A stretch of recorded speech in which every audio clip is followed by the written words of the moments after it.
Well, you've always struck me at your core as a religious thinker. And that's partly because you're grappling with deep ideas, and that's the same thing. But you're right, and it's one of the things that distinguished you from, say, the other professors that were at the University of Toronto, but the professoriate in general. And I also think it accounts to some degree for your impact on students. I think that's true. My around this, the episode I did for Awakening to the Meaning Crisis on agape, I had Christian ministers like Paul Vanderklay said, that was one of the best presentations of agape. And then define that for everyone. So other than sort of desire, there's three kinds of love. Eros is the love that is accomplished by consummation. So and I don't mean this in some creepy Freudian sense, but I can have Eros for a cookie because I become one with the cookie by eating it. And we consummate a marriage, right? And you consummate a relationship in sexual intercourse. And then there's Philia, and this is the love that is born out of reciprocity. This is friendship love. This is the love that emerges and affords dialogos. That's why it's Philia Sophia. It's the dialogical love of wisdom together.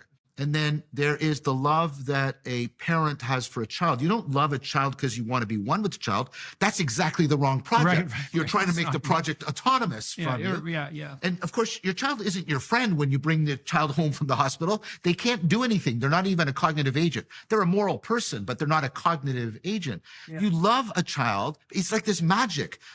You love them because by loving them, you turn them into a full-blown cognitive agent. It's like if I could stare at a sofa and turn it into a Ferrari. It's that kind of, and in that sense, it is the most fundamentally profound, creative, we're not just creating meaning. We're creating the beings that participate in meaning that, as you indicated earlier, could disclose some of the most fun, because they're at the apex of emergence, right? That they can disclose some of the most fundamental aspects of reality. So agape is the deep recognition of that in that sort of voluntary necessity and being compelled to draw into it. And Jesus is, right?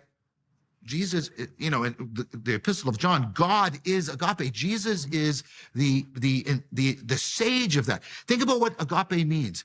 Jesus comes and the agapic way, the most excellent way, as Paul says, agape says, to the Roman people in the Roman Empire, we can take all the non-persons of the Roman Empire, all the women, all the children, all the widows, all the slaves, all the impoverished, all the non-Romans, and we can make them into persons because we live the most excellent way of agape. And agape is the God power that turns non-persons into persons. And that conquers the Roman Empire. And that's why. And the whole ancient world.